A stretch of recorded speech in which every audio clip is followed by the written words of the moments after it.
जयकारा बोल मेरे श्री गुरु महाराज की जय। श्री अमर ज्योति दर्शन दिव्य लीला दृढ़ निश्चय। टोरंटो के रहने वाले भगत देवेंद्र जी प्रतिदिन नियम पूर्वक श्री आरती पूजा आश्रम में किया करते थे। शीत ऋतु के दिन थे। एक दिन खूब तेज बरसात के साथ साथ तूफानी हवा चल रही थी। भगत जी अपने नियम अनुसार मन में दृढ़ संकल्प कर आश्रम की ओर चल दिए। जब वे आश्रम पहुँचे तो देखा कि आश्रम के अहाते के मुख्य द्वार पर ताला लगा हुआ था। वह अंदर की घंटी भी ना बजा पाए। यद्यपि ऐसे बर्फीले तूफान में गाड़ियाँ बर्फ़ के बीच फंस जाती हैं, फिर भी उन्होंने वहीं अपनी गाड़ी में बैठकर श्री आरती पूजा की।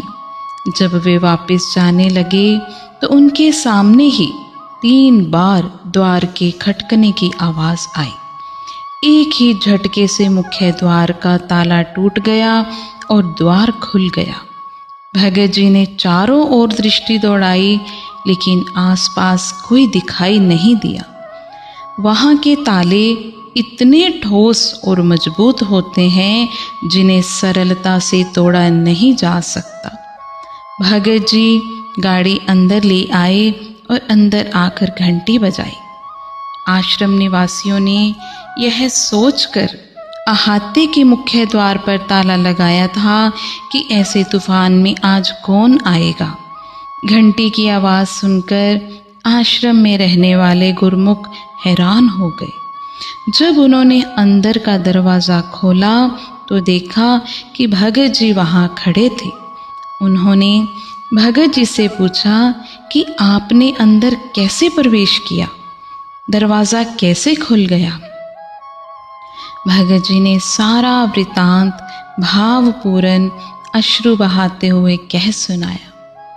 पुनः कहने लगे कि मैंने सुना था कि द्वापर युग में भगवान कृष्ण के अवतार के समय कारागृह के द्वार स्वतः ही खुल गए थे। आज वह अपनी आँखों से प्रत्यक्ष देख लिया। मेरे श्री सतगुरुदेव जी महाराज ही भगवान श्री कृष्ण और भगवान राम का रूप है। सत्य तो यह है कि जो गुरुमुख दृढ़ निश्चय रख कर अपने लक्ष्य की ओर कदम बढ़ाते हैं, श्री सतगुरुदेव जी महाराज उनकी सहायता के लिए असंभव को भी संभव बना देते हैं। भगत जी के साथ हुए इस चमत्कार को देखकर सब प्रेमीजन मिलकर महाप्रभु जी की जय जयकार करने लगे और कहने लगे कि भक्तों के खातिर श्री प्रभु जी ने न जाने कौन कौन से कष्ट उठाते हैं।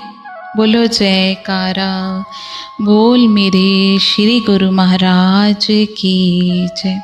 जय सच्चिदानंद जी।